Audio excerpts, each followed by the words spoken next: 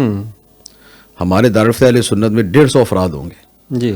میں امریکہ، Italy, Spain, you کے اور فرانس اور ساؤتھ افریقہ اور جو ہے وہ موزمبیق، دبئی، نیپال، تو اور پھر ان میں سے ایک ایک ملک میں 10 مرتبہ جا چکا ہوں. یہ کئی ایک ممالک میں 10 مرتبہ جا چکا ہوں. ابھی بھی میرا 4 دن کے بعد میرا یو کے کا سفر ہے. اچھا. ابھی میں جاؤں گا وہاں پر، لندن میں گریجویشن سیریمنی ہے.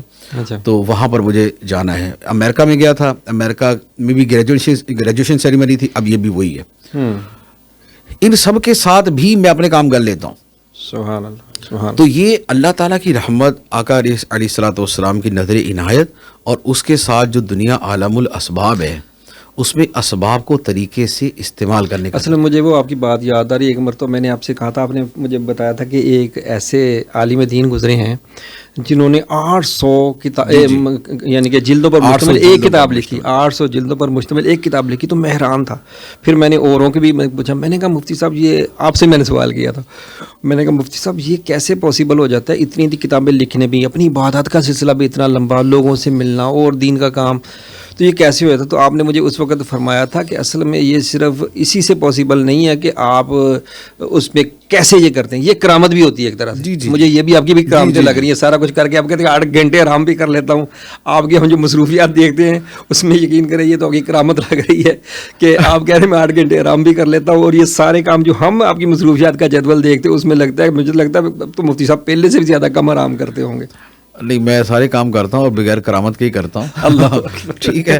اچھا، اس میں ایک اور چیز میں ساتھ میں عرض کر دوں، وہ بھی انشاءاللہ جو ہے نا وہ لوگوں کو کام کرنے کے اعتبار سے وہ مفید ہوگی.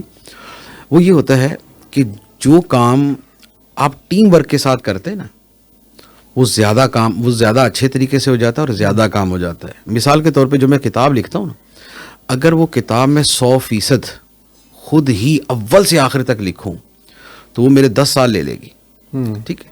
لیکن اگر اس میں حوالوں کی تلاش میں کسی کے ذمہ لگا دوں، اور ترجمے کی چیکنگ کسی کے ذمہ لگا دوں، پروف ریڈنگ کسی اور کے ذمہ لگا دوں، اور ہیڈنگ کا سیٹ کرنا کسی اور کے ذمہ لگا دوں، تو یہ کام جو ہے یہ خود بخود جو ہے نا، یہ ٹیم ورک کی وجہ سے میرے حصے کے اندر 30% آئے گا. اب اس کو سمجھنے کے لیے میں ایک عرض کرتا ہوں، اگر آپ ہی یہ ریکارڈنگ کریں اور بعد میں آپ ہی ایڈیٹنگ کریں، جی، آپ ہی اپلوڈ کریں، جی، آپ ہی اس کی تشہیر کریں، جی، ٹھیک ہے نا، ایک یہ ہے. دوسرا یہ ہے کہ آپ اتنا کام کریں، بقیہ اگلے پچھلے سارے کام آپ کی ٹیم کرے. تو دیکھیں وہ سارے کام اگر آپ یہ سارے خود کریں گے تو آپ کو 5 گھنٹے چاہیے.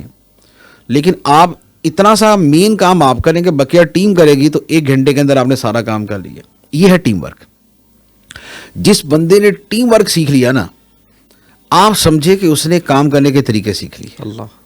تو پھر وہ ہر کام کے اندر چینل کے مجھے بیان کرنا ہوتا ہے. نارملی تو الحمدللہ بیان کے لیے کوئی تیاری کی اتنی حاجت نہیں پڑتی، لیکن اگر مجھے کوئی بہت اسپیشل قسم کی کوئی اسپیچ کرنی ہے تو میں کیا کروں گا، میں کسی کو بول دوں گا کہ یار اس موضوع پر نا یہ چیزیں مجھے ذرا نکال کے دے دو آپ. ٹھیک. اچھا، یا یہ ہوگا کہ میں نے بیان لکھنے کا ٹائم نہیں میرے پاس، بولنا بندہ جلدی بول لیتا ہے. جی. اب میں نے ایک بیان اگر کسی کرنا ہے اور اس کے پوائنٹس لکھوانے، تو میں کیا کروں گا، میں کہوں گا کہ میں نے فون کیا اپنے جیسے میرے جو ساتھ آفس میں ہیں ان کو فون کیا کہ بھائی یہ میں میسج کر رہا ہوں تمہیں، میرے میسج میں جتنی باتیں نا یہ تم نوٹ کر لو اور اس کے مطابق نکال کے دے دو. اب میں اس کو بولوں گا آیت یہ فلاں آیت فلاں آیت فلاں آیت فلاں آیت فلاں فلاں فلاں فلاں آیتیں جو ہے نا میں اس کو پڑھ کے سناتا رہوں گا. یہ آیتیں ہیں، ان سب کو ترجمے وغیرہ کے ساتھ جو ہے نا تیار کر دو، اور اس میں ترتیب جو ہے نا یہ رکھنی. جی. یا مجھے آیتیں وہ لکھ کے دے دے گا، میں اس کو ایک نظر دیکھوں گا تو میں اس پہ نشان لگا کے اس کی تصویر بنا کے دے دوں گا کہ جس پہ 1 نمبر لکھا ہے اس کو اوپر کر دو، 2 نمبر کو نیچے کر دو، 10 نمبر کو سب سے نیچے کر دو. تو اب آیتیں تو میں نے فلو میں بیان کر دی، ترتیب جو تھی وہ میں نے اس کو ویسے سمجھا دی، نشان لگا کے واٹس ایپ کر دیا بھائی اس ترتیب سے آیتوں کو لگا دو آپ. اب باقی جو اس کو کرانا پھر وہ مین پرفارمر ہی کرتا ہوتا ہے. تو اب کیا ہے کہ ٹیم ورک آپ کے کم وقت دیتے ہیں لیکن آپ کا کام بہت بڑا ہو جاتا ہے. اچھا، جو ابھی میں باتیں کر لیں کچھ ترتیب کے ہو سکتا خلاف ہوں، لیکن میرے ذہن میں جیسے جیسے آتی جا رہے میں کرتا جاؤں گا. اچھا، وہ جب ہمارا حفظ کا وقت تھا تو اس وقت سے آپ کو مفتی صاحب کہنا شروع کر دیا تھا، یعنی کہ بالکل ابھی آپ حفظ کے چند سپارے آپ نے حفظ کیے تھے اور وہاں کے جو طلبہ تھے فیضان مدینہ میں پڑھنے والے، تو میرے خیال میں شاید پاکستان کی دوسری کلاس تھی جو حفظ کی، دوسری کلاس تھی، ایک کراچی میں تھی، اس کے بعد یہاں پہ. تو اس وقت سے آپ کو مفتی صاحب کہتے تھے، مطلب اس وقت کیا تھا؟ اچھا وہ اس میں یہ ہے، وہ مفتی صاحب تو نہیں کہتے تھے، مفتی کہتے تھے. نہیں، جو مفتی صاحب بھی کہتے تھے، صاحب جو ہے، صاحب کا لفظ تو ایک باقاعدہ مفتی کے لیے ہوتا ہے نا، تو وہ مفتی ایک نام پڑ گیا تھا، وہ زیادہ پڑھنے کی وجہ سے، کیونکہ میری عادت یہ تھی کہ عصر سے مغرب کا جو ڈیوریشن ہوتا تھا، یہ ہمارا وہ وقفہ ہوتا تھا نا کہ باہر جا کے ذرا تھوڑا سا گھوم پھر لیں، سیر ویر کر لیں، تو میں اس میں کتابیں پڑھتا تھا. وہ ہمارے مدرسۃ المدینہ میں ہی کتابیں بھی تھیں، تو اب وہ کتابیں لائبریری بنی ہوئی تھی چھوٹی سی، اس میں کتابیں رکھی اسی والے ہوتی سے مجھے یاد آ رہا ہے کہ ان دنوں میں نا ہمارے آپس میں نے دیکھا، مطالعہ کرتا تو آپ کو دیکھا تھا، یہ بھی تھا کہ جب وہ ہوتا تھا چھٹی کا ٹائم شام کو، تو طلبہ کچھ کھیلنے میں لگ جاتے تھے اور آپ مطالعہ میں لگ جاتے تھے. تو اس دنوں سنا تھا کہ آپ نے کیمیہ سعادت جو ہے حضرت امام غزالی علیہ رحمہ کی جو کتاب ہے، اس کو آپ نے ایک ہفتے کے اندر مکمل کر لیا. تو یعنی کہ سننے میں ہی آیا تھا، اب مجھے نہیں پتا حقیقت کہاں تک ہے، وہ تو آپ ہی فرمائیں گے. تو وہ کہاں تک تھی وہ بات؟ کیمیہ سعادت تو میں نے اسی زمانے میں پڑھی تھی، باقی ایک ہفتے کا تو خیر مجھے بھی یاد نہیں ہے، وہ زیادہ ہی وقت یعنی کہ لگا آپس میں ہوگا. طلبہ میں یہ مشہور تھا، لیکن پڑھ لی تھی آپ نے؟ ہاں میں نے پڑھ لی تھی کیمیہ سعادت، میں نے اسی دوران پڑھی. خیر وہ مفتی صاحب والی جو بات چل رہی تھی وہ تو وہ بیسیکلی وہ میں کتابیں بہت پڑھتا تھا نا، تو کتابیں پڑھنے کی وجہ سے جو ہے وہ پھر انہوں نے جب یہ طلبہ یا پھر استاذ بھی کہتے تھے آپ کو؟ وہ پھر طلبہ نے کہنا شروع کیا تو استادوں نے بھی اس کے مطابق کہنا شروع کر دیا، نام کے بجائے وہ. لیکن وہ یہ ہے کہ وہ اتنی تعظیم والا مفتی صاحب نہیں تھا جتنا آپ کہہ رہے ہیں، یعنی وہ مفتی نام لیکن تھا. یہ میں آپ کو بتاؤں اس وقت جو وہاں کے طلبہ ہے وہ آپ کو رسپیکٹ سے دیکھتے تھے. ہاں وہ یہ تھا کہ ہاں بھی کھانا کھانا ہے، اچھا یار مفتی کے ساتھ بیٹھ کے کھاتے ہیں، ٹھیک ہے نا، یا مفتی کا آواز دے دو. لیکن وہ ایسا کسی کے منہ سے نکلا کہ ماشاءاللہ مفتی صاحب ہی بن گئے. ہاں یہ میں اس کو تو بالکل میں یہ سمجھتا ہوں کہ یہ ان سب نے یہ جو مفتی کا لفظ بولتے تھے نا، تو جیسے حدیث و مبارک کے اندر بھی ہے نا کہ کوئی وقت کوئی گھڑی قبولیت کی ہوتی ہے، کہ اس قبولیت کی گھڑی میں نکلا ہوا کوئی لفظ جو ہے وہ قبول ہو جاتا ہے اور بندہ ویسا بن جاتا ہے. اس لیے فرمایا جاتا ہے نا کہ بد دعا نہ کرو اپنے لیے یا کسی کے لیے بھی، یا ماں باپ اولاد کے لیے بد دعا نہ کرے. ہو سکتا ہے قبولیت کا وقت ہو اور پھر ہو جائے نا تیری ٹانگیں ٹوٹے، اور قبولیت کا وقت تھا، اب اولاد کی ٹانگیں ٹوٹی ہیں لے کے پھر رہے اس کو. تو اسی طرح اچھی بات جو ہے وہ کہتے رہے، اچھی بات جو ہے وہ کسی کے زبان سے نکلی قبول ہو گئی. تو یہی تھا. وہ سارے ماشاءاللہ حافظ قرآن تھے، قرآن پاک حفظ کرنے والے تھے. اچھا دن میں 10 گھنٹے تو قرآن پڑھتے تھے. بالکل. اب اتنا قرآن پڑھنے والے کی زبان میں تاثیر تو پیدا ہو جاتی ہے. یہ تو ہمارے جو حفظ کرنے والے طلبہ ہیں نا، ان کو اتنا پتہ نہیں ہے، تو اس لیے یہ دعا ذرا کم ہی کرتے ہیں. تو ورنہ جو ہے یہ اگر دعا کی طرف آ جائیں تو اتنا قرآن پڑھ کے دعا کریں گے تو بڑی تیزی کے ساتھ بنے. ماشاءاللہ دیکھو اتنے لڑکوں نے آپ کو مفتی اتنا کہا کہ آپ سب سے بڑے دعوت اسلام کے مفتی بن گئے. آپ 100-150 طلبہ تھے، سارے مفتی کہتے تھے. پتہ نہیں کس کی زبان سے نکلا ہوا تھا. میں بھی آپ کے ساتھ وہاں پہ تھا، تو 32 طلبہ تھے وہاں پہ اس وقت فیضان میں. وہ بلڈنگ بھی نہیں پرانی والی تھی، پہلے بالکل پرانی تھی، بالکل پرانی سی بنی. میں نے وہ دیکھا کہ رات ایسا بھی تھا کہ جب وہ بلڈنگ مطلب چھپرا سا بنا ہوا تھا، اس کے اوپر سے نا کیڑے ٹپکتے تھے نیچے، مطلب اس طرح بھی وہ کنڈیشن تھی. بالکل ابتدا کی 32 طلبہ تھی اس وقت. اس زمانے میں وہ خیر ماشاءاللہ حاجی شاہد ہوتے تھے نا اس وقت، رکن شورا. تو ان کی ماشاءاللہ ایک ذوق بھی تھا، سادگی کا، زہد کا، تربیت کا بہت اثر. تو مجھے یاد ہے کہ وہ گھر سے تو ہمیں گدے وغیرہ ملتے تھے کہ وہاں بچھا کے سوئیں، لیکن ہمیں وہ بوریا پر سونے والی سنت کی ادائیگی کے لیے تو ہم نے جو نا وہ آٹے کی اور اس کی کیا نام ہے چاولوں کی بوریاں جو خرید کے تو اس کو بچھا کے اس کے اوپر سوتے تھے.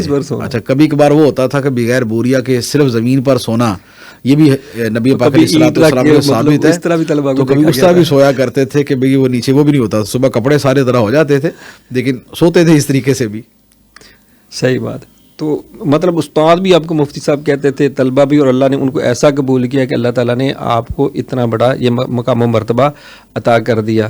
تو ان ساری مصروفیات کے باوجود اپنے گھر والوں کو ٹائم دینا، دوستوں کو ٹائم دینا، یہ بڑی بات ہے. بس یہ میں یہی کہہ سکتا ہوں، یہ ٹائم میں برکت ہے. برکت اور نصرت تو حاصل ہو جاتی ہے نا، ورنہ اتنے کاموں کے ساتھ یہ سارا کچھ کرنا ظاہر ہے کہ ایک مشکل کام ہے. اچھا جب آپ نے اسکول کی تعلیم کا آغاز کیا تو اس میں آپ کی کیا کنڈیشن تھی؟ اب تو ماشاءاللہ آپ نے حفظ کیا، وہ بہت جلدی کر لیا، درس نظامی اس کی کتابوں کو وقت سے پہلے میرے خیال میں پڑھ لیا تھا آپ نے، یا پورا 8 درجے مدرسوں میں پڑھے تھے؟ ایسے اسکول کی تعلیم کا کیا معیار کیا تھا اس وقت؟ تعلیم کے اندر تو الحمدللہ میں شروع سے ہی تیز تھا، کافی تیز تھا. ہاں وہ تو دیکھنے میں آتا تھا. تو پرائمری تک تو ایک روٹین سے جو ہے نا وہ پڑھا ہے، اور اس میں کوئی بطور خاص یاد نہیں مجھے کوئی ایسی کوئی نمایاں وہ کارکردگی ہو.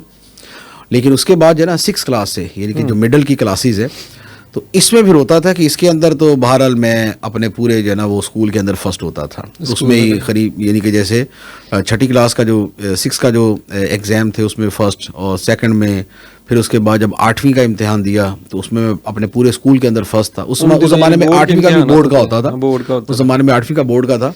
اور مجھے یاد ہے کہ 8ویں کے بورڈ کا جب میں نے امتحان دیا تھا تو جیسے وہ ہوتا ہے نا کہ انگلش کا مضمون آئے گا نا, کوئی انگلش کا ایسے آئے گا لکھنے کے لیے, تو وہ ایسے کیا تھا کہ عام طور پہ یہ ہوتا ہے بھی 3 آپشن ہے, اس میں سے آپ کوئی ایک مضمون لکھیں گے. اور طلبہ کیا کرتے تھے عام طور پہ مشہور 3 یاد کیے ہوتے تھے انہوں نے, تو میں نے 40 یاد کیے تھے. اللہ, مجھے یاد ہے کہ مڈل کے اندر میں نے 8ویں کلاس میں نے 40 انگلش کے ایسے یاد کیے ہوئے تھے کہ بھائی 40 سے باہر تو پاسبل ہی نہیں ہے کہ آ سکے کوئی, کیونکہ میکسیمم 40 تھے کہ آ سکتے ہیں.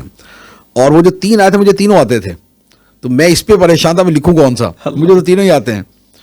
تو یوں اس میں پھر مڈل کے اندر جو ہے میں نے یعنی یوں کہہ لے کہ اس میں ایک نمایاں پوزیشن میری الحمدللہ ہوا کرتی تھی. اور اسی زمانے میں ہمارے اسکول کے اندر ایک تقریری مقابلہ ہوا تھا, اس کے اندر بھی میں نے پہلی پوزیشن حاصل کی تھی. تو تقریری مقابلے سے مجھے یاد ہے فیضان مدینہ میں بھی تقریری مقابلہ ہوا تھا. جی اس میں نا میں نے بھی بیان کیا تھا, آپ نے بھی کیا تھا, اور ایک اور اپنے کلاس والے انہوں نے بھی کیا تھا, تو ایک مقابلہ تھا. اب مجھے مطلب مقابلے سے پہلے یہ پتہ چلا کہ مفتی قاسم صاحب نے نا یہ والا بیان تیار کیا ہے. میں نے اگر یہ کیا نا تو پھر میں آگے ہوں, لیکن مجھے پتہ چلا وہاں بیٹھے بیٹھے آپ نے موضوع بدل دیا جب میرا بیان سنا, تو یہ اور آپ نے پھر اسی پہ کیا, تو پھر آپ کی پہلی پوزیشن آئی تھی. یہ مجھے ابھی تک یاد ہے. تقریری مقابلے میں کئی جگہ میں نے حصہ لیا الحمدللہ, پہلی پوزیشن ہوتی تھی اس میں الحمدللہ. تو باقی اس کے بعد درس نظامی ہے, تو جیسے حفظ کا زمانہ تھا, حفظ کے اندر تو محنت آپ نے خود ہی دیکھی ہے الحمدللہ. اور باقی درس نظامی کے اندر بھی پہلے دن سے درس نظامی تو پھر میرا بہت جذباتی قسم کا درس نظامی تھا نا, کہ اس میں تو یعنی مجھے نہیں یاد پڑتا کہ مجھے کبھی کسی کو مجھے ترغیب دینے کی ضرورت پڑی ہو نا کہ بھائی پڑھا کرو, محنت کیا کرو. لگتا وہ جب حفظ میں تھے وہاں بھی نہیں پتہ نہیں کیا تھا, وہ بس اللہ تعالیٰ کی طرف سے عطا تھی وہ. مطلب اس میں زیادہ تر آپ کس کردار کو فالو کرتے تھے, یا کون آپ کے لیے اس وقت آئیڈیل تھا؟ کہ جتنی حفظ میں محنت کرتے ہم نے آپ کو دیکھا, درس نظامی میں تو اتنا دیکھا نہیں, سنا ہی تھا, جو کچھ سنا وہ تو اپنی آنکھوں سے دیکھ رہے تھے. تو وہ کہاں سے آپ کو یہ جذبہ ملا تھا؟ میرا خیال یہ ہے مجھے جو ترغیب تھی نا, بلکہ مجھے یاد بھی یہی پڑتا ہے, یہ اعلیٰ حضرت امام اہل سنت امام احمد رضا خان علیہ رحمۃ الرحمان, مجھے ان کی وجہ سے ترغیب تھی ساری. اچھا. کیونکہ میرے والد صاحب ماشاءاللہ بہت زیادہ دینی رجحان رکھنے والے اور بڑے کٹر قسم کے رضوی تھے نا, وہ سنی رضوی اور اس طریقے سے. تو ان کو کتابوں کا بھی بڑا شوق تھا, علماء سے بھی بڑی محبت تھی, تو ہمارے گھر میں کتابیں بہت ہوتی تھی. تو اب وہ کتابوں میں ویسے تو سچی حکایات اور اس طرح کی کئی کتابیں پڑھی تھی, لیکن اس میں اعلیٰ حضرت علیہ رحمہ کی سیرت جو ہے نا, یہ پڑھنا جو ہے نا, اعلیٰ حضرت کی سیرت, اعلیٰ حضرت کی علمیت, اعلیٰ حضرت کے فضائل, یہ پڑھنے کا وہ شوق تھا. تو وہ پڑھ کے نا ایک بڑا شوق تھا نا محنت, اعلیٰ حضرت کی محنت. اب اعلیٰ حضرت تو 2.5 گھنٹے سوتے تھے, 2.5 گھنٹے سوتے تھے, بقیہ سارا دن کام. اچھا پھر اتنی کتابیں, اتنے علوم, وہ جناب یہ ساری چیزیں پہلے اسی وقت آپ کے نالج میں تھی. یہ اس نالج میں تھی, یعنی کہ جب میں 8ویں کلاس میں پڑھتا تھا نا, تو یہ میں نے رسالے اور یہ کتابیں میں نے پڑھی ہوئی تھی. تبھی تو میں حفظ کے زمانے میں بھی کتابیں پڑھتا تھا نا, یعنی یکدم جا کے تو مجھے شوق نہیں پیدا ہوا تھا, میں پہلے ہی سے مطالعے کا مجھے شوق تھا. تو اب جب جا کے میں نے یہ اعلیٰ حضرت کا پڑھ کے نا, مجھے وہ تھا کہ یار بھائی دین کی خدمت کرنی ہے, دین کی خدمت کرنی ہے, مسلک کی خدمت کرنی ہے. تو یوں یہ سارا شوق تھا. تو اسی سے بھی تو میں یہ سمجھتا ہوں کہ شاید میری جو پہلی انسپریشن اور پہلی موٹیویشن ہے نا, وہ اعلیٰ حضرت علیہ رحمہ. اعلیٰ حضرت تعارف کروانے والے والد صاحب, وہ والد صاحب نے تعارف. گھر کے اندر کتابیں اعلیٰ حضرت پہ بہت ہوتی تھیں.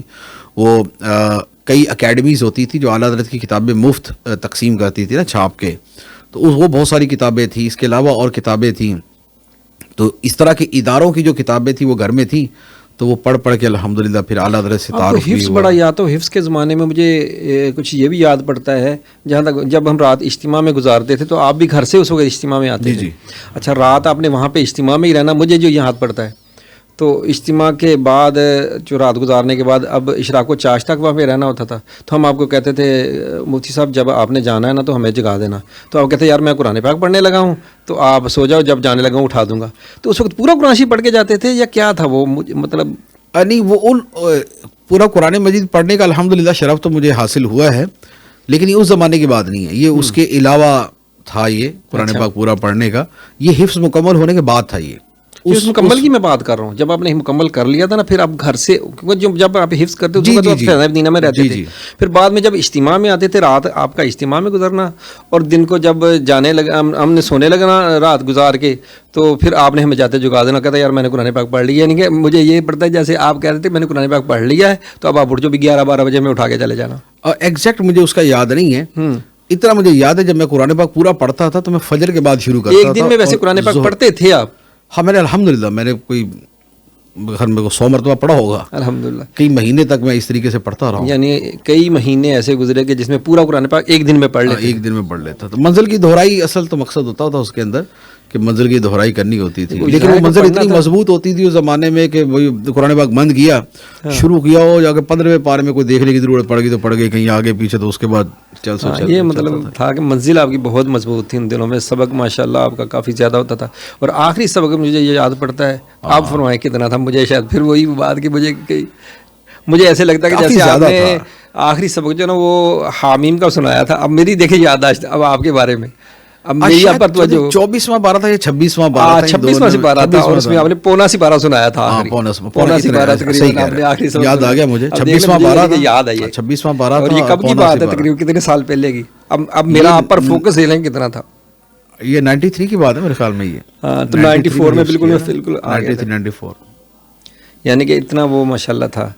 بس یہ اس وقت کی یادیں. پھر یہ بھی دیکھنے میں اس وقت آتا تھا کیونکہ آپ کے جذبے کو دیکھ کے بہت سارے طلبہ جو انسپائر ہوتے تھے, حالانکہ آپ بھی طالب علم تھے, وہ بھی طالب علم تھے, کہ تہجد میں اٹھنا, تہجد پڑھنی, اشراق و چاش بڑی پابندی سے پڑھنی. پھر وہ دوسرے بچوں کے لیے بھی بہت زیادہ یعنی کہ وہ سبق کا باعث ہوتا تھا. اور ایک واقعہ گزرا تھا, وہ پتہ نہیں اب آپ کو شاید بھی نے آپ سے ذکر کیا کہ ہمارے ساتھ ذکر کیا.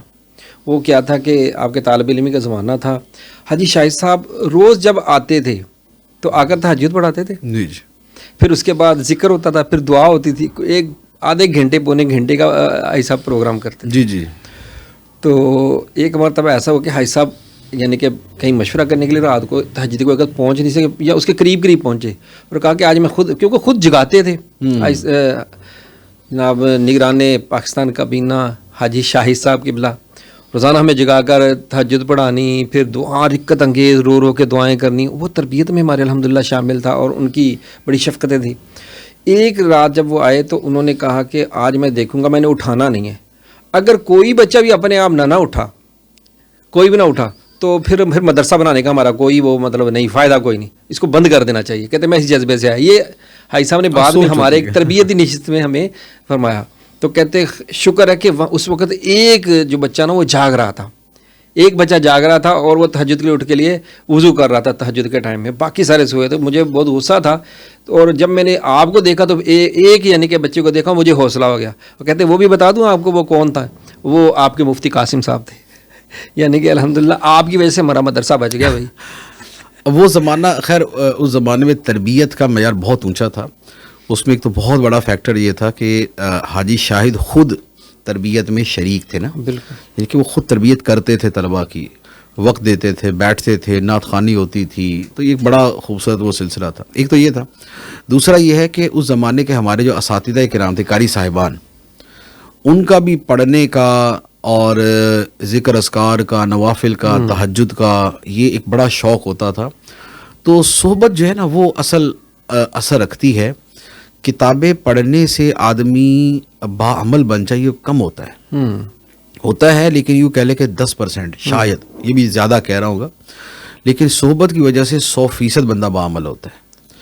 صحبت تربیت تو یہ تربیت یعنی بہت زبردست تھی. حاجی صاحب کا خود آنا اور یہ سارا کچھ, بلکہ ظہر کے بعد ایک وقت تک آدھا پونا گھنٹہ خود ہلکا لینا, اور اس میں مطلب تربیت کرنا, اور رات کو خود عملی طور پہ کبھی مطلب یعنی کہ اٹھ کے تہجد پڑھانی, اشراق و چاش میں کئی مرتبہ حاجی صاحب خود یعنی امامت کرواتے تھے. اشراق و چاش اس زمانے میں تو خیر ہمارے معمولات میں یہ چیز شامل تھی مدرسے کے. اشراق و چاش ہے, اوابین ہے, تہجد ہے, تو پڑھتے تھے, اور سردیوں میں پڑھتے تھے. یعنی اس زمانے میں آپ کو یاد ہوگا گیزر بھی نہیں ہوتے تھے. گیزر بہت بعد میں لگا تھا, یعنی لگ گیا تھا ہمارے زمانے میں, لیکن گیزر نہیں ہوتا تھا. اور سردیوں میں جب وضو کرنا ہوتا تھا تو بہت مزہ آتا تھا. یہ کہ وہ مطلب حاج صاحب کا جو ایک تربیت کا معیار اپنا ہی دیکھا گیا. ایک مرتبہ ایسا ہوا کہ حاج صاحب نہیں تھے تو بچوں نے اپنے طور پہ نا حاج صاحب کے کپڑے اٹھا کے دھو دیا. حاج صاحب اکیلے فیضان مدینہ میں تشریف فرما رہتے تھے تو حاج صاحب نے کہا میں نے اب یہ کپڑے پہننے نہیں, آپ لوگوں نے میرے کپڑے کیوں دھوئے ہیں؟ ورنہ یہ کوئی عام طور پہ ایپ تو نہیں سمجھا جاتا کہ سب سے بڑے ہمارے مدرسے کے حوالے سے بھی بڑے تھے, ہماری تحریک تنظیم کے حوالے سے بھی ہم سے بڑے تھے, ہمارے نگران تھے, لیکن انہوں نے اس چیز کو کہا کہ میں نے اب یہ میں کپڑے یہ نہیں پہنوں گا, آپ لوگوں نے کیوں دھوئے میرے کپڑے. اور خود اپنے ہاتھوں سے میں نے حاج صاحب کو کپڑے دھوتے سکھاتے یہ سارا کچھ مطلب یعنی کہ میں اپنی آنکھوں سے دیکھا ہے ماشاءاللہ. رجب شعبان کے روزے اس زمانے میں ماشاءاللہ بڑا ذوق ہوتا تھا, روزوں کا بڑا ماشاءاللہ وہ تھا. الحمدللہ یہ کہ دعوت اسلامی کے مدنی ماحول میں تربیت یہاں سے بڑھ کر کہیں اور دیکھنے میں نہیں آئی. امیر علیہ سنت کی جو تربیت دعوت اسلامی میں ہے اس طرح کی تربیت کسی اور جگہ نظر نہیں آتی. خیر یہ باتیں تو اتنی لمبی یقین کریں چلتی جائیں تو ختم ہی نہیں ہوں گی. اب یہ جاننا چاہیں گے کہ درس نظامی آپ نے کون کون سے یعنی کہ مدرسوں سے جامعات سے پڑھا اور کن کن اساتذہ سے پڑھا جو معروف اساتذہ ہیں ان میں سے؟ درس نظامی میں نے شروع کیا تھا جامعہ رضویہ فیصل آباد. ٹھیک ہے. محدث اعظم پاکستان مولانا سردار صاحب رحمۃ اللہ علیہ کا جامعہ رضویہ, جی جامعہ رضویہ ہمارا اہل سنت کا بہت معروف جامعہ, وہاں سے شروع کیا تھا. اور وہاں جو میرے اساتذہ تھے تو اس میں جو سب سے نمایاں نام ہے وہ تو حضرت علامہ مولانا سعید قمر صاحب دامت برکاتہم العالیہ کا ہے. ابھی ماشاءاللہ شیخ الحدیث. ہاں جی شیخ الحدیث. تو اس زمانے میں یہ اولا ثانیہ ثالثہ رابعہ وغیرہ یعنی کہ ابتدائی 3-4 جو سال تھے نا اس کے مدرس سے, تو ان سے پڑھا جامعہ رضویہ میں. اور اس کے بعد جامعہ قادریہ. اچھا جامعہ قادریہ میں پھر میں نے 2 سال پڑھا ہے. اور اس میں ایک تو حضرت علامہ ارشد القادری صاحب رحمۃ اللہ علیہ ہوا کرتے تھے, ان کا انتقال جو ہے وہ ہمارے وہاں پر یعنی اسی زمانے میں ہو گیا تھا, جوانی کے اندر ہی ان کا انتقال ہو گیا تھا. اور دوسرے جو ہمارے بہت معروف استاد گرامی تھے وہ حضرت علامہ مولانا مفتی نذیر احمد سیالوی صاحب دامت برکاتہم العالیہ. وہ تو ماشاءاللہ ابھی بھی جامعہ بھی ہے ان کا بہت زبردست ماشاءاللہ چلا رہے ہیں. تو یوں کہہ لیں کہ مفتی نذیر سیالوی صاحب دامت برکاتہم العالیہ جو ہے ان کی جو تدریس اور تعلیم تھی تو وہ بہت زیادہ میرے لیے یعنی کہ متاثر کیا, بہت زیادہ مفید ثابت ہوئی. جتنی دقت نظری, جتنی گہرائی اور جتنی پرفیکشن کے ساتھ انہوں نے پڑھایا وہ شاید میں نے کوئی اور دوسرا مدرس نہیں دیکھا. اور مدرسین کی اور خوبیاں تھیں ٹھیک ہے, لیکن جو بہت زیادہ پرفیکٹ اور بڑا جامع قسم کا اور بڑا نپا تلا وہ کلام اور بڑی اعلیٰ درجے کی جو ہے نا تدریسی صلاحیتوں کے ساتھ وہ مفتی نذیر صاحب ہیں. تو ان کا ماشاءاللہ وہ بڑا مشکل انداز تدریس مشکل تھا. ہم کبھی کبھار کہتے تھے کہ استاد صاحب آپ کیا الہامی کلام فرماتے ہیں کہ اتنا مشکل وہ ہوتے, آسان والے الفاظ بھی استعمال کیا کرے. تو ان سے پڑھا اور پھر اس کے بعد 2 سال کے بعد پھر میں لاہور چلا گیا. لاہور یعنی مفتی نذیر صاحب سے پڑھا جامعہ قادریہ میں, جامعہ قادریہ فیصل آباد میں جو مشہور ہے, تو اس میں پڑھا. اور اس کے بعد پھر جو ہے میں چلا گیا وہاں پر لاہور جامعہ نظامیہ اندرون لوہاری گیٹ. تو وہاں پر میرے اساتذہ کرام میں مفتی اعظم پاکستان مفتی عبدالقیوم ہزاروی صاحب رحمۃ اللہ علیہ. اچھا ماشاءاللہ ان سے بھی پڑھا ہے؟ جی ان سے بھی پڑھا الحمدللہ, ان سے بھی پڑھا. اور دوسرے بہت عظیم استاد حضرت مفتی گل احمد عتیقی صاحب رحمۃ اللہ علیہ. تو گل احمد عتیقی صاحب رحمۃ اللہ بھی انتقال ہوا ان کا پچھلے سال, تو ان سے پڑھا ہے اور بہت پڑھا ان سے الحمدللہ. وہ بھی بہت زبردست فاضل استاد تھے. مفتی عبدالقیوم ہزاروی صاحب کا اپنا ایک ماشاءاللہ رنگ تھا, انداز تھا, اور ان کی قابلیت تو یوں کہہ لے کہ بیان کرنے کی نہیں ہے کہ کتنے قابل تھے, وہ اتنے ماشاءاللہ معروف تھے. پھر ان سے پڑھنے کا ایک بہت بڑا یوں کہہ لے کہ ایک برکت یہ تھی کہ وہ محدث اعظم پاکستان مولانا سردار صاحب رحمۃ اللہ علیہ کے ڈائریکٹ شاگرد ہیں. اچھا تو وہ ڈائریکٹ شاگرد تھے, تو ان سے پڑھنے میں یوں کہہ لے کہ یہ شرف تھا کہ ہمارا جو تدریس کا رابطہ وہ وسیلہ ہے وہ ایک واسطے سے جو ہے وہ محدث اعظم رحمۃ اللہ علیہ تک پہنچ جاتا ہے. محدث پاکستان کے پوتا شاگرد بھی بن جاتے ہیں. یوں یہ وہاں پر اس کا تعلق ہے. محدث پاکستان رحمۃ اللہ علیہ کا فیضان ماشاءاللہ اس طرح انڈائریکٹ آپ کا یہ بھی اس طرح بھی جاری ہے ایک ان کے ذریعے. اچھا پھر حافظ عبدالستار سعیدی صاحب دامت برکاتہم العالیہ جو اس وقت جامعہ نظامیہ کے ماشاءاللہ شیخ الحدیث بھی ہیں اور روح رواں بھی ہیں. تو حافظ صاحب سے پڑھا, اور حافظ صاحب کا انداز بھی one of the best methods of teachings آپ کہہ سکتے ہیں. سبحان اللہ, بہت یونیک, بہت منفرد, بہت اعلیٰ. ماشاء بلکہ یوں کہنے کہ یہ چاروں اساتذہ بلکہ پانچوں اساتذہ، سعید قمر صاحب کا اتنا شفیقانہ اتنا پیارا سا انداز ہوتا تھا پڑھانے کا. وہ تو کہتے تھے میں کچھ نا کلاس کے علاوہ بھی یعنی میں مسجد میں جا کے پڑھتا تھا. ہاں مولانا سعید قمر صاحب دامت برکاتہم العالیہ کا جذبہ، جو یوں کہہ لیں خدمت دین کا جذبہ ہے کہ میں کچھ کتابوں سے جو دیگر اساتذہ سے پڑھتا تھا نا اس میں تھوڑا سا مطمئن نہیں تھا. تو میں نے ذکر کیا کہ استاد صاحب میں پریشان ہوں اس میں، تو فرمایا میری مسجد میں آگے پڑھ لیا کرو. میں یہاں پڑھاؤں گا نا تو دوسرے استاد کو محسوس ہوگا کہ میرا سبق ہے، یہ پڑھا رہے ہیں، ٹھیک، تو میری مسجد میں آ جائے گا. تو میں ان کی مسجد میں جایا کرتا تھا. تو یہ شفقت تھی، یعنی میرے لیے حیرت انگیز چیز تھی. یعنی کہ وہ ٹیوشن نہیں تھی کہ جس کو فیس دینی ہوتی تھی، ٹھیک ہے نا، بس وہ یہ ہے، ان کو یہ تھا کہ یہ ذہین طالب علم ہے، محنتی ہے، تو اگر اس کو پڑھا دیں گے تو فائدہ ہوگا. تو اس جذبے سے جو نا وہ بلاتے تھے اور میں جا کے ان کی مسجد میں پڑھ کے آتا تھا. تو یوں یہ تمام اساتذہ کے نا، جیسے مفتی غلام احمد عتیقی صاحب رحمۃ اللہ علیہ، ان کا یعنی کہ پاکستان کے چوٹی کے مدرسین میں ان کا نام رہا ہے، ان کی تدریس مشہور تھی. مفتی عبدالقمد ہاروی صاحب علیہ رحمہ کمال کے، حافظ صاحب حافظ عبدالسار سعیدی صاحب کمال کے استاد. پھر اس کے بعد دوبارہ دورہ حدیث جو ہے نا وہ میں نے یہاں پر دوبارہ جامعہ رضویہ ہی میں آ کے کیا، ادھر دوبارہ جنگ بازار وہ یہی کیا. اور اس کے کرنے کی وجہ یہی تھی کہ میں جامعہ نظامیہ میں نے اس میں داخلہ لے لیا تھا دورہ حدیث کے اندر. لیکن مجھے والد صاحب نے فرمایا کہ یار دورہ حدیث نا فیصل آباد میں کرو، جامعہ رضویہ میں، کیونکہ اس جگہ پہ محدث اعظم بیٹھتے تھے. بالکل، تو اس جگہ ان کی برکتیں ہیں، تو اس جگہ پہ دورہ حدیث کا. تو پھر میں نے وہاں پر کیا. کیا تو یہاں پہ دورہ حدیث کن سے کیا تھا؟ یہاں جو دورہ حدیث کیا یہ تھے حضرت علامہ مولانا شیخ الحدیث مولانا غلام نبی صاحب رحمۃ اللہ علیہ. رحمۃ اللہ علیہ انتہائی نیک، انتہائی متقی اور انتہائی زبردست مدرس، حدیث پہ بہت عبور اور احادیث پر کلام کرنے میں ماشاءاللہ بہت شاندار. تو دورہ حدیث ان سے کیا اور مکمل الحمدللہ اول سے آخر تک ان سے پڑھا ہے. اور اللہ کا شکر ہے کہ کلاس کے اندر میں بڑا یعنی کہ عبارت میں ہی پڑھتا تھا کتابوں کی، اور وہ بھی بہت محبت فرماتے تھے، بڑی شفقت کرتے تھے. تو ان یوں کہہ رہے کہ میری زندگی میں شاید تدریس کے اعتبار سے نہیں میں کہہ رہا، دیگر بہت سارے اعتبار سے جو نا وہ مولانا غلام نبی صاحب رحمۃ اللہ علیہ شیخ الحدیث، ان کا بہت زیادہ جو نا وہ عمل دخل رہا ہے. انہوں نے جو سوچ یہ دیتے تھے نا خدمت دین کی، شریعت پر عمل کی اور توکل کی، یعنی ان کو یہ ہوتا تھا، یہ فرماتے تھے کہ یار تم اللہ کے دین کا کام کرو، اللہ تمہیں اتنا دے گا کہ تمہیں سوچنے کی بھی ضرورت نہیں پڑے گی کہ تمہیں کہاں سے مل رہا ہے. یہ ہمیں بار بار بار بار بار بار بار بار یہ سمجھاتے تھے. وہ اللہ کا شکر ہے ذہن بن گیا اس کے مطابق اور چل سو چل. اور اللہ تعالیٰ نے اتنا دیا کہ ماشاءاللہ برکت ہی ہوتی جا رہی ہے.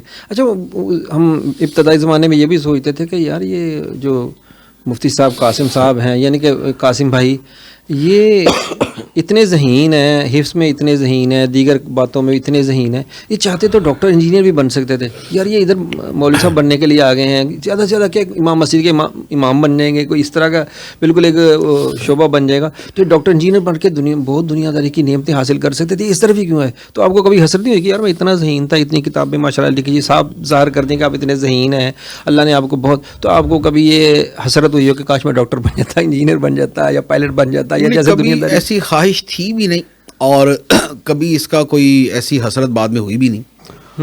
یعنی کہ پہلے ہوتی خواہش ہوتی ہے، بعد میں حسرت بن جاتی ہے. والدین کی طرف سے بھی ڈیمانڈ نہیں تھی؟ نہیں، ان کی طرف سے بھی نہیں تھا. انجینئر ڈاکٹر اس طرح کا بنانے کا کچھ نہیں تھا. والد صاحب کا جو شوق تھا نا وہ یہ تھا کہ کچھ بھی بنو بس دین کی خدمت کرنی ہے، دین کی خدمت. والد صاحب کا جو یعنی کہ ایک سوچ تھی نا وہ یہی تھی، اور میری اپنی بھی سوچ الحمدللہ یہی. اچھا یہ ماحول جو دعوت اسلامی کا یہ بھی آپ کو گھر سے ہی ملا تھا یا؟ جی یہ گھر سے ملتا، یعنی کہ میرے والد صاحب حاجی عبداللہ مرتضی صاحب رحمۃ اللہ علیہ، تو یہ دعوت اسلامی کے یہاں فیصل آباد میں جب دعوت اسلامی شروع ہوئی ہے تو یہ اس کے جو سب سے پہلے 3-4 اراکین بنے تھے، ممبرز بنے تھے فیصل آباد میں، تو یہ ان میں سے ایک تھے ماشاءاللہ. تو بالکل شروع کے یعنی دعوت اسلامی فیصل آباد میں شروع ہوئی ہے اور اس کے اندر والد صاحب شریک تھے.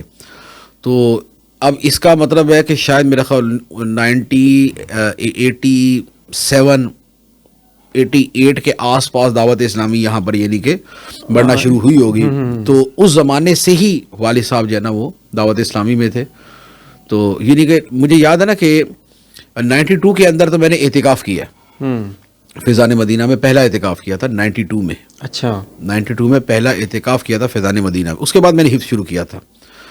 تو اور جو وہ اعتکاف تھا اس وقت تک تو دعوت اسلامی اچھی خاصی یہاں پر ماشاءاللہ پھیل چکی تھی اور حاجی شاہد آ چکے تھے یہاں پر, ٹھیک ہے نا, کیونکہ وہ تو میرے خیال 89 کے آس پاس آئے. جی.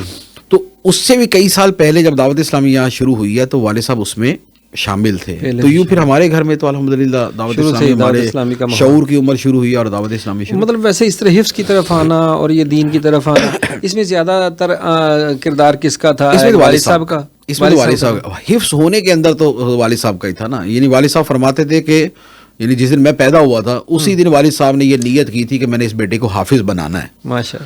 تو وہ تو پہلے دن سے ہی یعنی کہ نیت انہوں نے کی ہوئی تھی, تو پھر میں نے حفظ کیا. اچھا, آپ کے والد صاحب کے بارے میں بڑی مطلب شہرت سنی ہے. میں نے خود بھی خیر ان کی ذات کو دیکھا ہے. بڑے ہی متقی, پرہیزگار, رضویت پہ بڑے پکے, سنتوں کے بڑے عامل. اور مجھے ابتدا میں جب میں نیو سول لائن میں جمعہ پڑھاتا تھا تو جمعے کے وقت آنا, جمعہ پڑھنا اور پھر عصر اور مغرب تک وہاں بیٹھے ہی درود شریف اور نوافل وغیرہ پڑھتے رہنا. اور وہ بھی ایک واقعہ گزرا تھا جیسے حجویری ٹاؤن والی مسجد میں آپ نے بیان کیا تھا اپنے والد صاحب کے اصالہ ثواب کی محفل میں. وہاں بھی کوئی عالم صاحب ان کے بارے میں کچھ کہہ رہے تھے.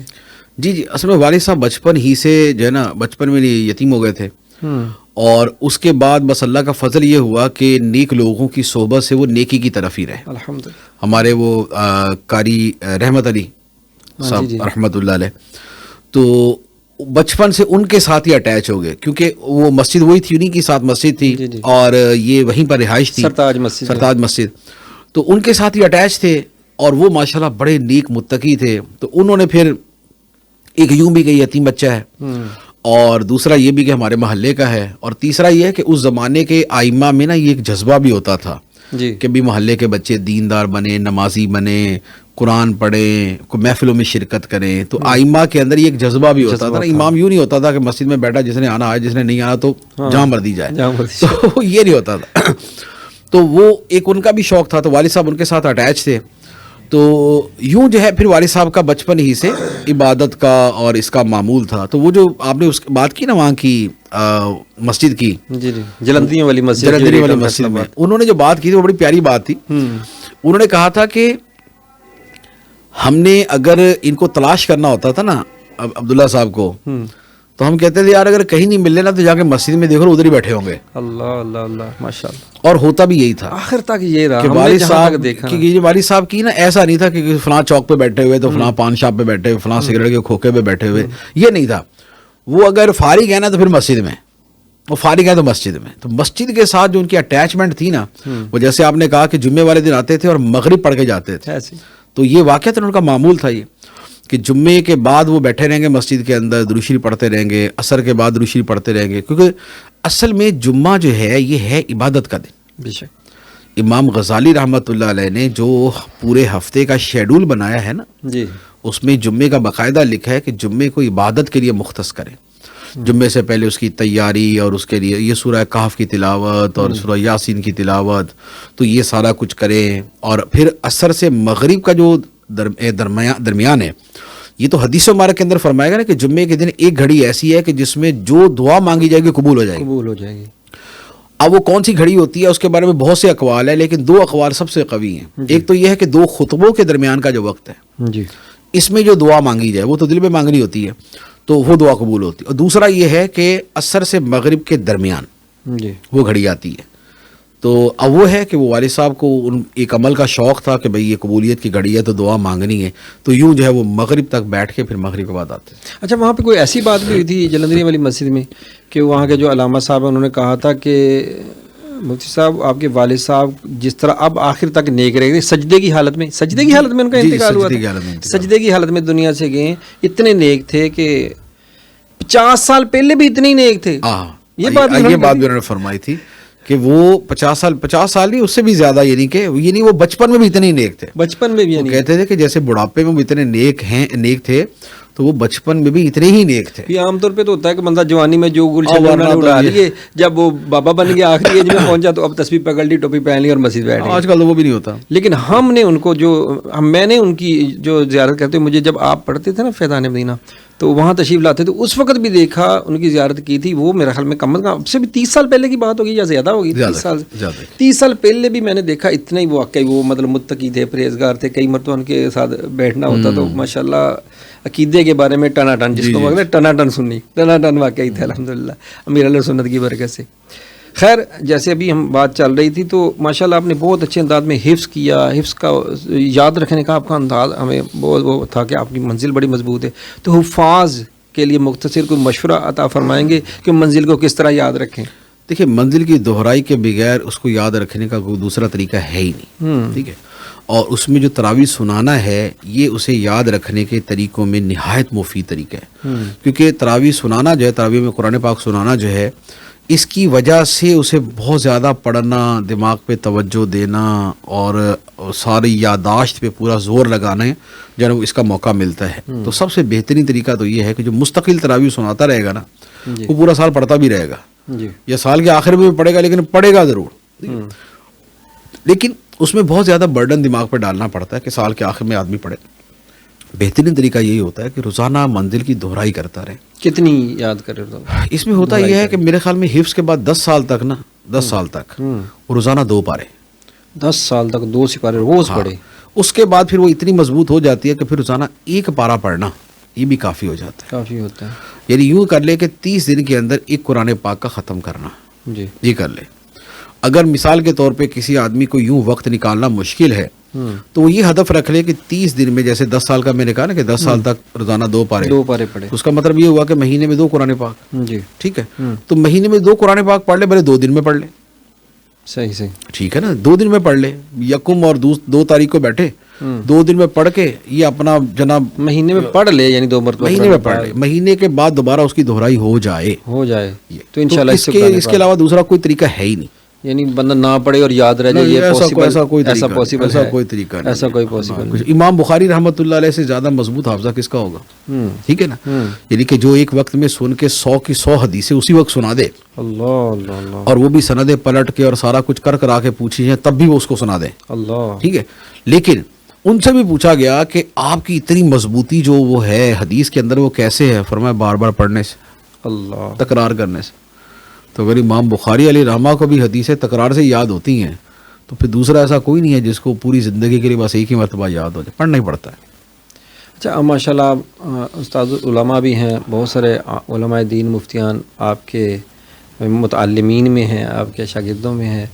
تو جب کوئی بندہ درس نظامی کا آغاز کرتا ہے، شروع کرتا ہے، تو اس کو کس نیت سے یعنی کہ شروع کرنا چاہیے؟ آئے کہ عالم بننے کی نیت سے، مناظر، محدث یا شیخ الحدیث بننے کے لیے کس نیت سے اس کو یعنی کہ درس نظامی کی ابتدا کرنی چاہیے عالم بننے کی؟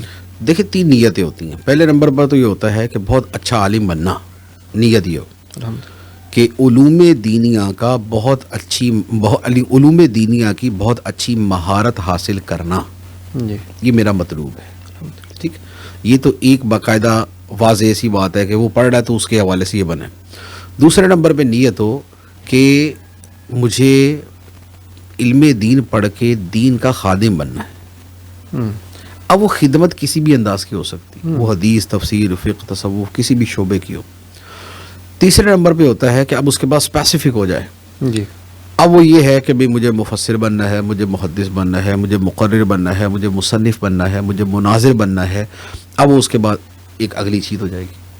تو یہ یوں کہہ لیں کہ یہ بالترتیب جو ہے نا یہ نیتیں کرنی ہوں گی کہ پہلے نمبر پہ تو عالم ہی پورا ڈھنگ کا بننا ہے. تو محنت نہیں کرے گا، پراپر پڑھے گا نہیں تو وہ عالم بن ہی نہیں سکے گا. ٹھیک ہے. تو لہذا پہلے تو صحیح طریقے کا عالم بنے گا، نمبر 1. نمبر 2 یہ ہے کہ اس علم کے حصول کا اصل مقصد خدمت دین ہے. آگے اس کے بعد تیسرا سٹیپ آتا ہے کہ وہ خدمت دین کس شعبے کے اعتبار سے پھر آدمی اس کو کر لیتا ہے. لیکن وہ شروع کے اندر آخری والی نیت کا طے کرنا مشکل ہوتا ہے. یعنی پڑھتے پڑھتے بندے کو اصل پتہ چلتا ہے میرا ذوق کیا ہے. پڑھنے سے پہلے تو ہو سکتا ہے اس کا ذوق یہ مناظر بننا ہے، بعد میں جا کے یہ ذوق میرے مصنف بننا ہے. تو پہلے اتنی نیت ہوتی نہیں. یہ یوں کہہ لے 5-6 سال گزرنے کے بعد جا کے اب اس کو ہوتا ہے کہ اب میں حدیث کی فیلڈ، تفسیر کی فیلڈ، کس فیلڈ کے اندر میں جاؤں. اور باقی ان سب کے پیچھے جو ایک مین نیت ہے کہ اصل مقصود اللہ کی رضا ہو، اللہ کی رضا ہونی چاہیے. اور دنیا مقصود نہ ہو، شہرت مقصود نہ ہو، نام مقصود نہ ہو، عزت مقصود نہ ہو، مال مطلوب نہ ہو، تو اللہ کی رضا ہی اصل الاصول مقصود ہو. جی تو رضا الہی سب سے مرکزی ترین چیز ہے. جی بالکل. اس کے بعد پھر اہداف اور ٹارگٹس کے اعتبار سے پھر وہ چیزیں ہیں جو میں نے عرض کی. کیونکہ جب یہ عام طور پہ مطلب درس نظامی کرتے ہیں، اب ذہن یہ ہوتا ہے کہ میں بہت بڑا کوئی یعنی مناظر بن کر، بہت بڑا کوئی مقرر بن کر میں بہت زیادہ یعنی کہ ترقی کروں گا، دنیاوی طور پہ بھی مجھے بہت عیش و عشرت وہ ہوگا. وہ جب چیزیں بظاہر میسر نہیں آتی یا اس طرح کے اہداف حاصل نہیں ہوتے تو مایوس ہوتے ہیں. پھر کئی جہاں بھی اس طرح کا اگر ذکر کرے تو لوگ کئی مرتبہ ان کی تنگ زندگی کو دیکھ کے، کئی مرتبہ ایسا تو عالم دین ہوتا ہے بیچارہ، مسجد کا امام ہوتا ہے، اور اس کے اندر جو معاشی تنگی کی وجہ سے لوگ کہتے ہیں جناب اسی اپنے مولوی نو اپنے بچے مولوی بنا کے آیا، اپنا بیچارہ لوگوں کے گھر سے ان کے روٹی آتی ہے، تو ہمارا بچہ ایسے بنے گا، لہٰذا ہم کیسے بنائیں. دو چیزیں اس میں، ایک تو یہ ہوتی ہے انسان مایوس ہوتا ہے توقع ٹوٹنے سے. توقع نہ رکھے کسی چیز کی تو اس کے ٹوٹنے سے کچھ بھی نہیں ہوگا. ابھی میں آیا ہوں، آپ نے آگے بڑھ کے استقبال کیا نا، ٹھیک ہے، آپ کے پڑوسی نے نہیں کیا، مجھے کوئی مایوسی نہیں. لیکن اگر آپ ہی نہ کرتے پھر مجھے مایوسی ہوتی، کیونکہ آپ سے مجھے یہ توقع تھی کہ میں آپ کے گھر پہ آیا ہوں تو آپ مجھے ایک ریگارڈ دیں گے. جی آپ کے پڑوسی سے مجھے توقع ہی نہیں تھی، تو لہذا وہ نہیں نکلا تو مجھے کوئی افسوس نہیں. تو انسان کو جو مایوسی ہوتی ہے نا، وہ ہوتی ہے کہ جو توقع باندھتا ہے اور وہ پوری نہیں ہوتی. تو پہلے نمبر پر تو توقع رکھی کیا ہے بندہ، اس کو دیکھ لے اپنی. نمبر 1. نمبر 2 یہ ہے، توقع رکھنے کے بعد وہ جو ہے نا وہ قرآن پاک کی آیت مبارکہ ہے، وہ اپنے ہاتھ کو بڑھائے ہوئے ہے، لیبلغ الماء، پانی اس کے منہ تک پہنچ جائے. وہ آیت مبارکہ ہے نا کہ کرنا کرانا کچھ نہیں ہے، ہاں صرف خواہش ہے، خواہش ہے. خیال ہے کہ ایسا ہو جائے. خیال سے کچھ نہیں ہوتا، خواہش سے کچھ نہیں ہوتا. لیس للانسان الا ما سعى. جی اگر ایک عالم بھی یہ چاہتا ہے کہ اس کی خوشحال زندگی گزرے جی تو خوشحال زندگی گزارنے کے لیے کچھ حرکت برکت کرنی پڑتی ہے. اس کے تقاضے کچھ اور ہیں، جو وہ پورے کرتا ہے وہ خوشحال بھی ہو جاتا ہے. یعنی علم کے ساتھ روزگار وابستہ ہوگا ایسا نہیں ہے. ایسا نہیں. روزگار علم کے ساتھ نہیں ہے، روزگار کا تعلق عمل کے ساتھ ہے. ٹھیک ہے. ٹھیک. اسی لیے جو ان پڑھ ہوتا ہے وہ فیکٹری کا مالک ہوتا ہے اور پڑھے لکھے اس کے نوکر ہوتے ہیں. ایسے دیکھنے میں آتا ہے. صحیح ہے. تو اگر پڑھائی سے رزق زیادہ ملنا ہوتا جی تو جو ان پڑھ مالک ہے نا وہ نوکر ہوتا، ٹھیک. اور یہ پڑھے لکھے سارے مالک اور آقا ہوتے. تو اس کے تقاضے اور ہیں، اس کے تقاضے اور ہیں. علم دین پڑھنا پڑھانا اس کے تقاضے اور ہیں، لیکن روزگار کے تقاضے کچھ اور بنتے ہیں. بس یہ آخری سوالات تو بھی بہت سارے ہیں اور باتیں بہت ساری باقی ہیں، لیکن آپ کے ٹائم کا بھی مجھے خیال ہے. آخری سوال بہت اہم ہے وہ اس حوالے سے کہ دعوت اسلامی میں آپ کا ایک عرصہ گزرا کہ ظاہر ہے کہ امیر اہل سنت کی جیسے اب آپ کو ان کی صحبت میسر ہے، ان کے پاس آپ جا سکتے ہیں، بیٹھ سکتے ہیں، ان کی باتیں سن سکتے ہیں، ان کی مائیت ہے، تو اس وقت نہیں تھی. اب آپ کو بہت زیادہ میسر ہے. تو اب آپ امیر اہل سنت کو جب قریب سے دیکھتے ہیں تو اب کیسے محسوس کرتے ہیں اپنے آپ کو؟ امیر اہل سنت کی ذات کو دور سے دیکھا تو کیسے تھے، قریب سے اب دیکھ رہے ہیں، قریب جا کے تو اب ان کو کیسا محسوس کر رہے ہیں؟ میرا جو دیکھ رہا ہے نا وہ پہلے بھی زیادہ تر اسی نظر سے تھا اور اب بھی اسی نظر سے ہوتا ہے. وہ ہوتا ہے کردار کی عظمت کے طور پہ دیکھنا. سبحان. عمل، استقامت، اتباع سنت، اتباع شریعت، خوف خدا، عشق رسول اور مستحبات کی پابندی اور امت کی خیر خواہی، خدمت دین کا جذبہ، علم پھیلانے کا جذبہ، یہ وہ ایک کرائٹیریا ہے کہ جس کے ساتھ میں امیر اہل سنت کو دیکھتا ہوں. تو جب میں اس نظر سے دیکھتا ہوں نا تو اس میں کیا ہوتا ہے کہ بہت مرتبہ ایسا ہوتا ہے کہ جیسے ہم کتابیں پڑھتے ہیں اور اس میں اگر بزرگوں کے حالات کا مطالعہ کرتے ہیں تو پرانے بزرگوں کے حالات میں جو بڑی نمایاں خصوصیات اور صفات پڑھتے ہیں نا وہ الحمدللہ وہ سب کی سب جو ہے وہ امیر اہل سنت کے اندر پائی جاتی ہیں. بزرگوں کے حالات اپنی کتابوں میں جس طرح کتابوں کے اندر جس طرح پڑھتے ہیں عملی صورت میں یہ حقیقت یہی ہے. امیر اہل سنت کی شخصیت سے ملاقات کے بعد جیسے عام طور پہ جب ملاقات ہوتی ہے تو اس کے بعد ایک جو تاثر بنتا ہے نا وہ ایسا ہی ہوتا ہے کہ جیسے کوئی 1000 سال پہلے کی کسی شخصیت سے ملاقات کی ہے. اللہ اللہ. کہ جو اپنے ہی ایک خوف خدا میں، تقوی میں، زبان کی حفاظت، نگاہوں کی حفاظت، اچھا پھر خیر خواہی، پھر جو ہے وہ صحیح بات بتانے کے اندر جھجکنا نہیں ہے، اصلاح کرنی ہے، پھر شفقت، یہ وہ سب. تو اس طرح کی بڑی جو ہے نا وہ یعنی کہ ایک بڑی یعنی کہ یونیک قسم کی جو عمل کی چیزیں ہیں وہ نظر آتی ہیں. ایک مرتبہ کیا ہوا کہ امیر سنت کے پاس بیٹھا تھا، مدنی مذاکرہ تھا آف لائن اور پھر مدنی مذاکرہ. تو اس میں جیسے نا حسان نے بات کرنا شروع کی اور وہ مائک نہیں صحیح تھا نا، تو مائک صحیح نہیں تھا نا، تو وہ دوسرا بندہ آ کے اس نے سیٹ ورڈ کرنا شروع کر دیا. اب بات چل رہی ہے، وہ آ کے مائک وائک صحیح کر رہا ہے. اچھا میں نے اس بات کے اوپر بڑے بڑوں کو بھڑکتے دیکھا ہے نا کہ بھائی تمہیں کو تمیز نہیں، پہلے سے تیار کر کے صحیح کر کے رکھو نا. یہ کون سی بات ہے کہ میں نے بات شروع کی تو میں نے یہ شروع کر دیا. تو لیکن سب بات کرتے رہے. تو اب جب وہ بات ختم ہوئی نا تو میں نے پوچھا کہ آپ کو اس بات میں غصہ نہیں آیا کہ جو انتظام اس کو پہلے سے ہی کر کے رکھنا چاہیے تھا اس وقت اس نے اس طرح توجہ دی نہیں اور بعد میں ذرا وہ صحیح کر رہا ہے. تو اثر پتہ کیا فرمایا، اچھا اس پہ غصہ بھی کرنا ہوتا ہے. اللہ اللہ سبحان اچھا اس پہ غصہ بھی کرنا ہوتا ہے. اللہ. میں نے کہا کمال ہے یعنی اب ورنہ تو یہ حلم ہوتا ہے، بردباری ہوتی. بردباری کا مطلب یہ ہے کہ غصہ آئے ہی دیر سے، کسی بات کو برداشت کرنے کی صلاحیت پہلے سے ہی موجود ہو. صبر یہ ہوتا ہے کہ غصہ آ گیا ہے اب اس کا اظہار نہ کرے آدمی، یہ صبر ہے. حلم یہ ہے کہ غصہ ہی نہ آئے. غصہ ہی نہ ہے. اللہ. تو یہ اس طرح کی چھوٹے چھوٹے ہزاروں واقعات جو ہے وہ ملتے رہتے ہیں نا کہ سنت کی اتباع میں یا کسی خیال کرنے میں بڑے وہ یعنی کہ یوں کہہ لے کہ بلا مبالغہ میں کہوں گا کہ اگر ہر بندے کے ساتھ پیش آنے والے واقعات اگر جمع کیے جائیں نا امیر علیہ سنت کے حوالے سے 50-60 ہزار واقعات سے کم نہیں ہوں گے. یہ کہ آئندہ کبھی آپ وقت عطا فرمائیں گے، کیونکہ آپ کا وقت ہم سمجھتے ہیں بہت زیادہ قیمتی ہے، آپ کی مصروفیات سے ٹائم لینا.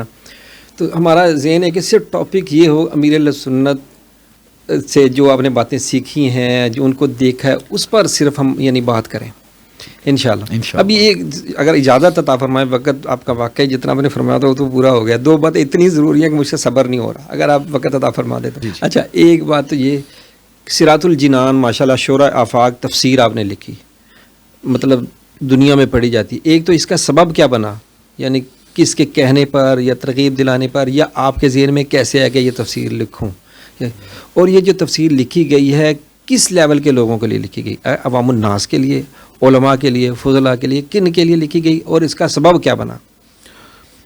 تفسیر لکھنے کا سبب جو ہے نا وہ تو خیر یہی تھا کہ اردو زبان میں تفسیریں تو اہل سنت کی کافی ساری ہیں جی بالکل، لیکن یوں کہہ لیں کہ اس میں علمی انداز غالب ہے اور جو عوامی انداز کے اندر ہے وہ پوری نہیں ہے. جیسے تفسیر نعیمی ہے، مفتی احمد یار خان نعیمی رحمۃ اللہ علیہ کی، وہ بہت عوامی سمجھ میں آنے والی ہے لیکن وہ مکمل نہیں. 13-14 جلدوں تک انہوں نے لکھی تھی، بعد میں ان کے بیٹے نے لکھی اور 17 پہ وہ مکمل ہے، اس کے آگے نہیں. پھر ہے وہ اتنی بڑی ہے، ایک پارے پہ ایک جلد ہے، بہت ضخیم، اتنا مطالعہ کرنا جو ہے نا وہ تو عوام کے ذوق کے اندر ہی تقریباً نہیں ہے نا. اور دیگر جو کتابیں ہیں اس میں یہی معاملہ کہ علمی رنگ اس کے اندر غالب ہے، کیونکہ وہ ماشاءاللہ علماء اس لیول کے بلند پایا تھے تو وہ اپنی طرف سے آسان بھی لکھے نا تو عوام کے لیے وہ اوپر ہی ہوتا ہے وہ اس طرح. تو میرے ذہن میں چونکہ دعوت اسلامی میں ماحول میں رہنے، عوام کے ایک عوامی مزاج کے لوگوں سے ملنے ملانے بیٹھنے کی وجہ سے اتنا آئیڈیا تھا کہ کس طرح کی آسان سے آسان زبان ہونی چاہیے. تو یوں بیسیکلی یہ مقصد تھا کہ آسان زبان میں جو ہے وہ تفصیل لکھی جائے. تو اس کو لکھنے کا کسی شخصیت نے فرمایا تھا یا آپ اس پہ ویسے تو حاجی عمران صاحب نگرانی شورا حاجی عمران نے اس حوالے سے بات کی تھی، لیکن وہ یہ ہے کہ کئی مرتبہ ہماری بات آپس میں ہوتی رہی، تفسیر ہونی چاہیے اس طرح کی بات. تو پھر انہوں نے کہا کہ بھی آپ ہی لکھیں، تفسیر لکھیں آپ. تو میں نے کہا ٹھیک ہے، پھر تفسیر لکھنا یوں شروع کر دی. تو یوں کہہ لیں کہ شاید مین اس کے اندر حاجی عمران صاحب ہی تھے. کتنے عرصے میں تقریباً یہ آپ کی مکمل ہو گئی؟ میری طرف سے جو مکمل ہو گئی وہ 3 سال میں مکمل ہو گئی تھی. اچھا 3 سال میں؟ جی 3 سال میں مکمل ہو گئی تھی یہ. اس کے بعد تو پھر پبلشنگ کا ایک ٹائم ہوتا ہے، اس میں پھر میں کہا 6 سال لگ گئے ہوں گے، لیکن ویسے 3 سال میں مکمل ہو گئی تھی. اور ایک مرتبہ آپ نے یہ بھی فرمایا تھا یار ایک ایسے شخص کے ساتھ میں رہا ہوں کہ جس کا واقعہ اس کو دیکھا، اس نے اوڑھنا بچھونا دعوت اسلامی کو بنا لیا ہے. یعنی اس بندے کو دیکھا کہ واقعی اگر اس کے بارے میں کہا جائے کہ اس نے اوڑھنا بچھونا دعوت اسلامی کو بنا لیا ہے، بہترین ناطق ہے، بہترین مبلغ ہے، اور مطلب ساری حاجی دعوت شاہد ہے ماشاءاللہ، حاجی شاہد، حاجی شاہد صاحب کے حاجی بارے شاہد میں آپ نے فرمایا تھا، ماشاء اللہ ماشاء اللہ. وہ اس کے بعد میرے ذہن میں نہیں آیا کہ میں یہ پوچھوں کہ وہ تھے کون، بات اس طرح کی چلی ہاں تھی. حاجی شاہد کی بات. حاجی شاہد صاحب کے بارے میں ماشاء اللہ واقعی ایسی شخصیت ہیں. سوالات تو ابھی بہت سارے باقی ہیں اور وقت بہت زیادہ ہو گیا، آپ نے شاید آگے بھی کہیں جانا ہے، تو بس آپ کا شکریہ ادا کرتے ہیں کہ اللہ تعالیٰ آپ کے درجات کو مزید بلند فرمائے، اور آئندہ بھی آپ سے انشاءاللہ شفقت لیتے رہیں گے جب جب آپ شفقت فرمائیں گے انشاءاللہ. تو اللہ تعالیٰ آپ کے درجات کو بلند فرمائے اور ہمیں دعوت اسلامی کے مدنی ماحول میں استقامت کے ساتھ جڑے رہنے کی توفیق دے، اور دعوت اسلامی امیر علیہ سنت کی غلامی پر ہمیں رہنا، جینا، مرنا نصیب فرمائے.